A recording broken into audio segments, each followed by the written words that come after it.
हरे कृष्णा। आज के इस कार्यक्रम में हम आप सभी का हार्दिक स्वागत करते हैं। आज हमारे वक्ता हैं श्रीमान राधा कांत प्रभु जी।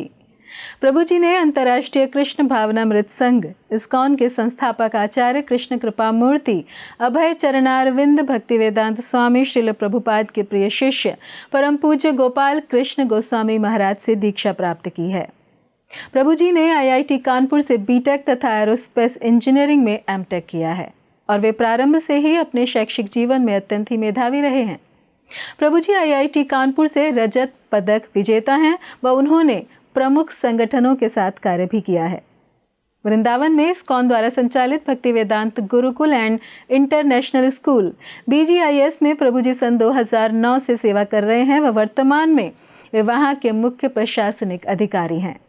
उन्होंने स्कूल के नए परिसर निर्माण हेतु महत्वपूर्ण भूमिका निभाई है।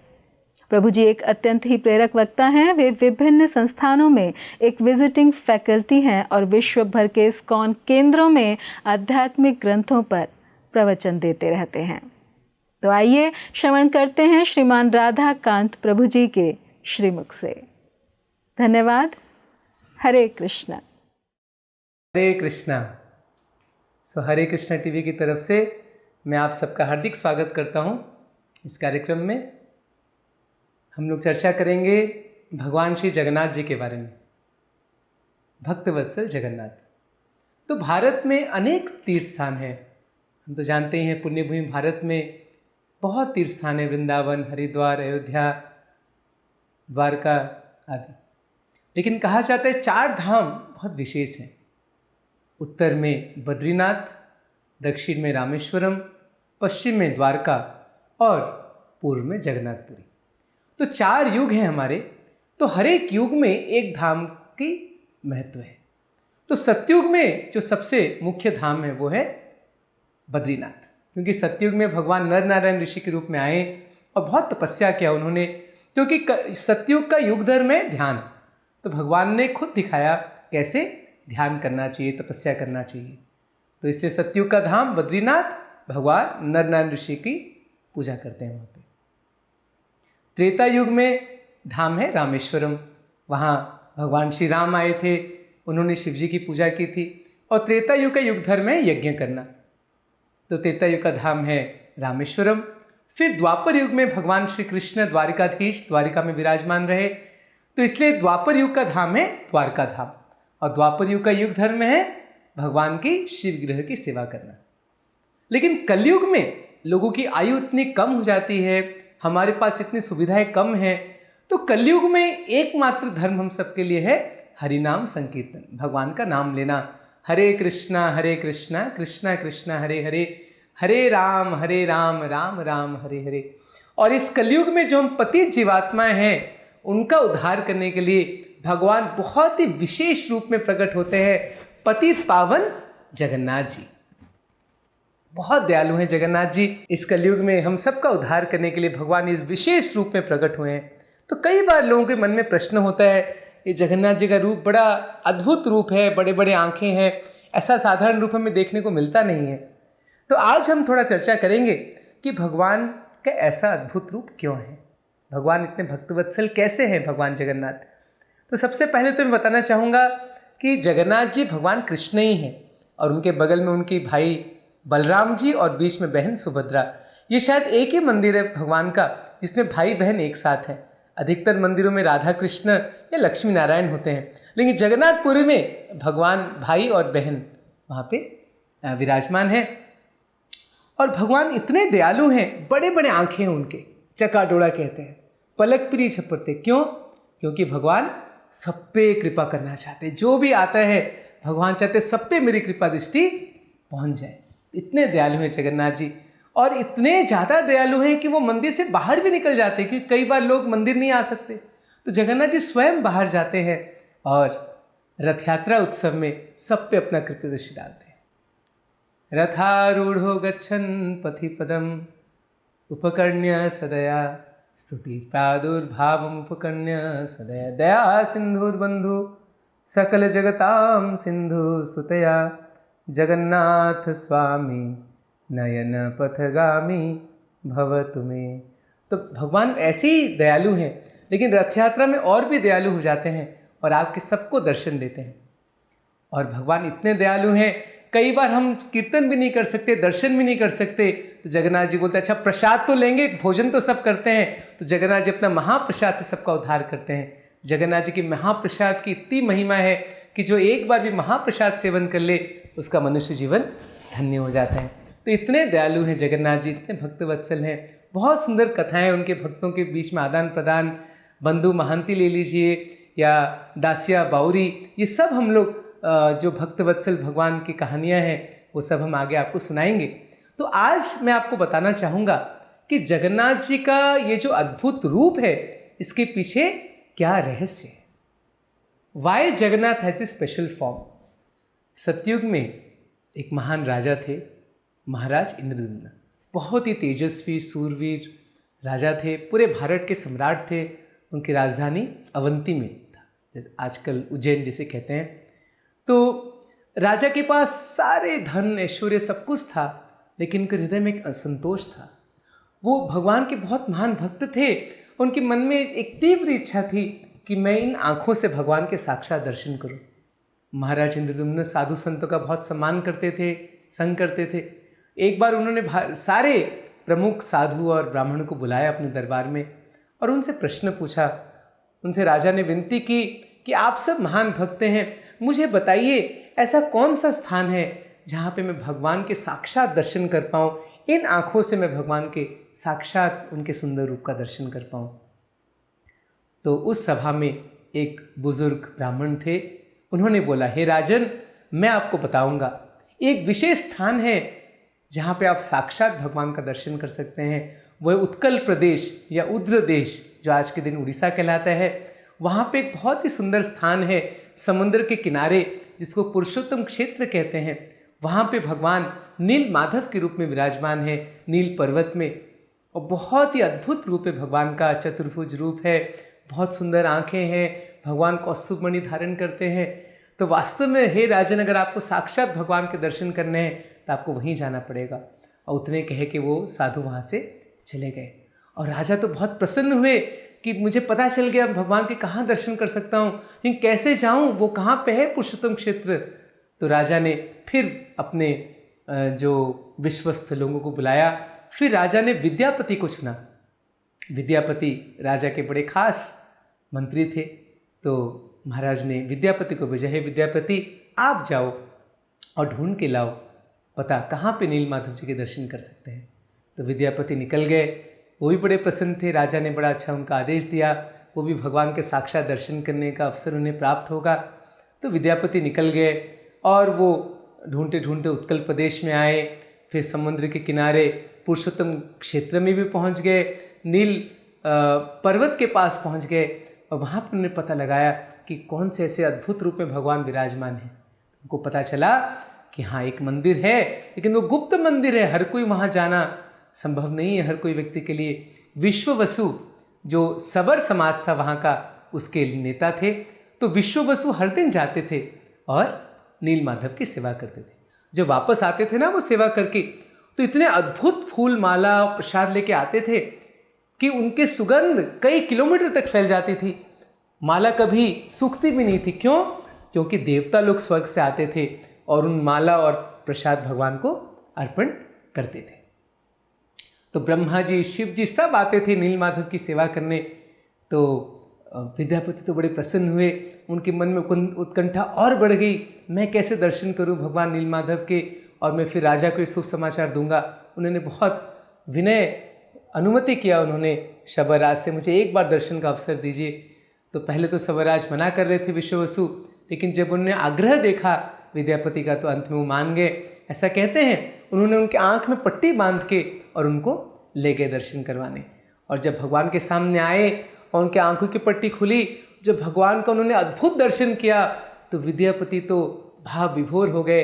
आज तक उन्होंने इतना सुंदर भगवान के रूप का कभी दर्शन नहीं किया था। सुंदर नील माधव का उन्होंने दर्शन किया भगवान का, और अपने जीवन को उन्होंने सार्थक समझा। बहुत उन्हें प्रणाम स्तुति की और फिर वापस आ गए। और ऐसा बताते हैं कि विद्यापति बड़े चतुर थे। उन्होंने रास्ते में कुछ सरसों के दाने डाल दिए ताकि उनको रास्ता बाद में पता चल जाए। तो विद्यापति वापस आए और फिर वो वापस राजा के पास चले गए, महाराज इंद्रद्युम्न के पास में, और बहुत उन्होंने उत्साह के साथ राजा को बताया, हे राजन मैंने पता कर लिया। और राजा तो इतने प्रसन्न हो गए कि मानो उनके अंदर दोबारा प्राण आ गए। राजा इतने प्रसन्न हो गए, अच्छा तुमने पता कर लिया कि भगवान कहाँ रहते हैं, चलो हम सब चलते हैं, भगवान के दर्शन करेंगे। राजा बड़े उत्साह के साथ खड़े हो गए, आज ही हम चलेंगे, सब तैयार करो, सेना और सारे लोग। और जब सबको पता चला कि राजा जाने वाले हैं तो प्रजा ने बोला हम भी साथ चलेंगे।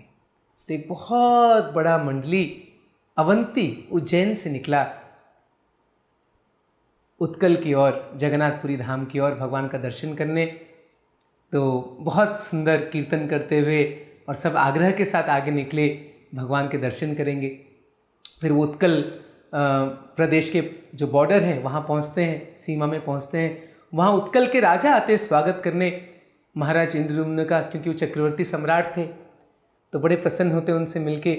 लेकिन फिर वो कहते हैं, हे राजन मैं आपको एक दुख का समाचार सुनाना चाहता हूँ कि आप आ तो रहे भगवान के दर्शन करने, लेकिन बड़े दुख की बात है, कुछ दिन पहले एक ऐसा आंधी तूफान आया और भगवान का मंदिर पूरे बालू से ढक गया।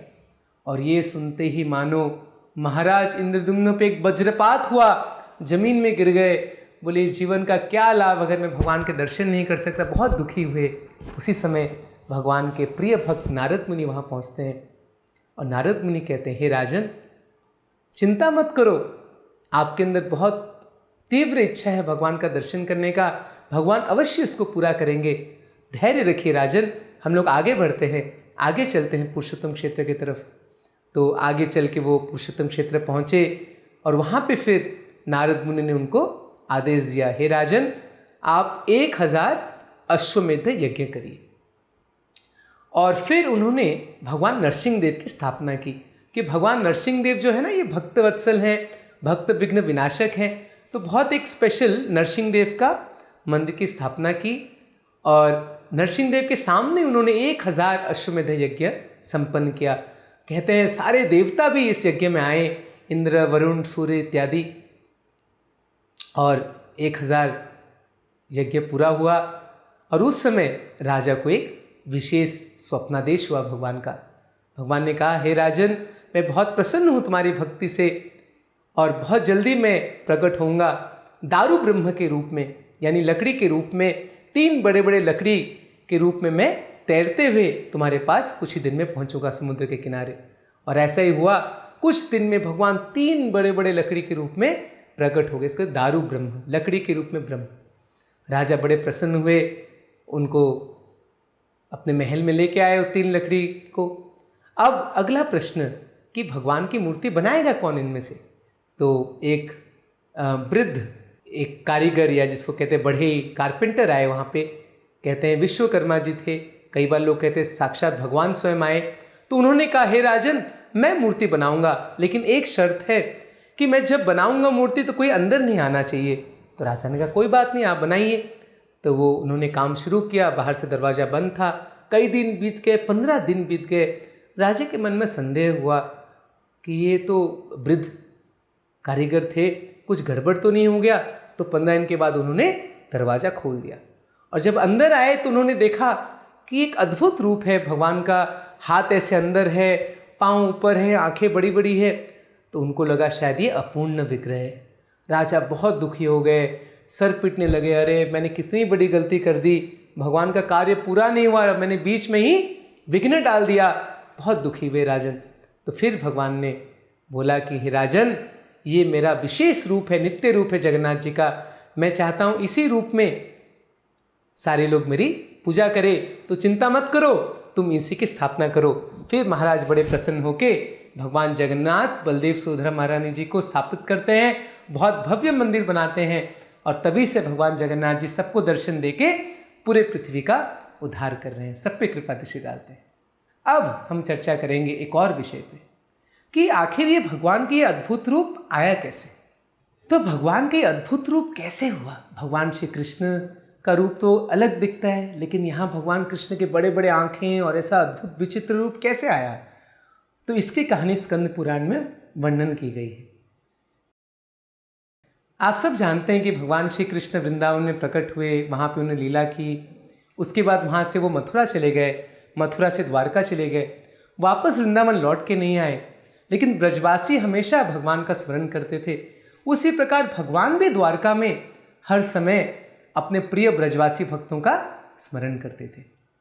कई बार रात को भगवान अर्धरात्रि में उठ के बोलते थे, राधे राधे ललिते सुबल श्रीदाम मैया यशोदा, ऐसे वो रात में ब्रजवासियों का नाम पुकारते थे। तो रानियां आपस में बात करी, सत्यभामा रुक्मिणी इत्यादि, कि देखो भगवान हमारे साथ रहते तो हैं, लेकिन उनका मन हमेशा वृंदावन में रहता है, हर समय वो वृंदावन के भक्तों का स्मरण करते हैं। कुछ तो ऐसा उनमें अद्भुत रहस्य है होगा वृंदावन के भक्तों में, ऐसा क्या प्रेम है ब्रजवासियों का जिसको भगवान आज तक नहीं भुला पाए हैं। तो रानियों के मन में एक इच्छा जगी कि हम भी भगवान के वृंदावन लीला के बारे में सुने। तो उन्होंने क्या किया, किससे सुनेंगे? तो वहाँ रोहिणी रहती थी, बलराम जी की माँ रोहिणी। तो रोहिणी वृंदावन में भी थी और रोहिणी माँ द्वारका में भी थी। उन्होंने भगवान की सारी लीलाओं का दर्शन किया था। तो सारे रानियों ने बोला, हे मैया रोहिणी, आप हमें वृंदावन की लीला सुनाइए। तो माँ रोहिणी ने कहा, ठीक है मैं सुना तो दूंगी, लेकिन एक समस्या है कि जब मैं वृंदावन की लीला का वर्णन करूंगा तो कृष्ण बलराम दौड़ते हुए यहाँ आ जाएंगे। वो जहाँ भी होंगे ना, वो अपने आप को रोक नहीं पाएंगे और दौड़ते हुए आ जाएंगे। तो एक काम करो, सुभद्रा ने कहा, ठीक है मैं गेट कीपर बन जाऊंगी, मैं दरवान बन जाऊंगी, मैं दरवाजे के सामने खड़ी रहूंगी और कृष्ण बलराम को अंदर आने नहीं दूंगी। तो रोहिणी माँ ने कहा, ठीक है कोई बात नहीं। तो समय निश्चित हो गया और एक बड़े से सभागृह में द्वारका की सारी रानियां एकत्र हो गईं और माँ रोहिणी ब्रज की कथा सुनाने लगी और दरवाजे में सुभद्रा खड़ी हो गई। तो रोहिणी माँ सुनाने लगी भगवान की सुंदर बाल लीलाएं, भगवान कैसे बच्चों में माखन चोरी करते हैं, कैसे यशोदा मैया उनको उखल से बांध देते हैं, फिर भगवान गोचारण करते हैं, धीरे धीरे बड़े होते हैं। और जैसे जैसे सुभद्रा मैया कथा सुनने लगी वो भी भाव विभोर हो गई। और उधर कृष्ण बलराम को पता चला कि वृंदावन की कथा सुनाई जा रही है, तो कृष्ण बलराम सब कुछ छोड़ के दौड़ के आ गए वो भी कथा सुनने के लिए। देखा उन्हें दरवाजा में सुभद्रा मैया खड़ी हैं, तो एक तरफ कृष्ण एक तरफ बलराम, बीच में सुभद्रा, और तीनों भाव विभोर होके एकाग्रचित होके कथा सुन रहे हैं। इधर रोहिणी माँ वर्णन कर रही हैं और उन्होंने फिर राधा रानी के विषय में वर्णन किया, क्या अद्भुत प्रेम राधा रानी का गोपियों का। और ये सब कथा सुन के तो कृष्ण बलराम और सुभद्रा तीनों महाभाव प्रकाश रूप में आ गए, आंखें बड़ी बड़ी हो गए, हाथ अंदर चले गए। और उसी समय आकाश से उड़ते उड़ते नारद मुनि आ गए। नारद मुनि ने ये अद्भुत दर्शन किया भगवान का, आश्चर्यचकित हो गए, आज तक मैंने ऐसा रूप का दर्शन नहीं किया। दंडवत प्रणाम के नारद मुनि ने स्तुति किया और उस समय भगवान अपने भय चेतन में आ गए। बड़े प्रसन्न, हे नारद बड़ा प्रसन्न हूँ तुम्हें देख के, वरदान मांगो नारद। तो नारद मुनि ने वरदान मांगा। क्या वरदान मांगा? मैं चाहता हूँ इस जो आपका अद्भुत रूप है इसका दर्शन पूरे संसार के लोग करें, पूरे पृथ्वी में जितने लोग हैं सब आपके इस अद्भुत रूप का दर्शन अवश्य करें। तो भगवान प्रसन्न होकर बोले, ठीक है नारद, मैं कलयुग में जगन्नाथपुरी धाम में प्रकट होऊंगा, पुरुषोत्तम क्षेत्र में, और यहाँ पे सारे लोग आके मेरा दर्शन करेंगे, सबका उद्धार होगा। जो भी मेरे एक बार इस अद्भुत रूप का दर्शन कर लेगा निश्चित रूप से उसका उद्धार होगा। तो ये रहस्य है भगवान जगन्नाथ बलदेव सुभद्रा महारानी की। तो ये जगन्नाथपुरी में तो विराजमान है, लेकिन आज पृथ्वी के कोने कोने में भगवान जगन्नाथ जी का मंदिर है। श्रील प्रभुपाद जी ने भगवान जगन्नाथ जी को विश्व के कोने कोने में लेके पहुंचा दिए और आज विश्व के हर कोने में जगन्नाथ जी का मंदिर है और जगन्नाथ जी का रथ यात्रा आयोजित होता है, चाहे लंदन हो, टोक्यो हो, न्यूयॉर्क हो, हर शहर में। तो जगन्नाथ जी वास्तव में बहुत दयालु हैं, बहुत भक्तवत्सल हैं। तो मैं आप सबसे अनुरोध करूंगा कि आप भी जगन्नाथ जी के दर्शन अवश्य कीजिएगा। हो सके तो जगन्नाथपुरी जाइए या फिर इस्कॉन के अनेक मंदिर में जगन्नाथ जी की सेवा पूजा होती है, वहाँ जाके आप जगन्नाथ जी का दर्शन कीजिए और जगन्नाथ जी का प्रसाद लीजिए और जगन्नाथ जी का नाम लीजिए। हरे कृष्णा कृष्णा कृष्णा हरे हरे, हरे राम राम राम हरे हरे, और अपने जीवन सफल बनाइए। बहुत धन्यवाद। हरे कृष्णा। श्रील प्रभुपाद की जय। ऐसे ही और भक्तिमय कार्यक्रमों के लिए देखिए हरे कृष्णा टेलीविजन। इसे प्राप्त करने के लिए आप अपने केबल अथवा DTH ऑपरेटर से संपर्क करें तथा और अधिक जानकारी के लिए आज ही डायल करें 8767 845 845।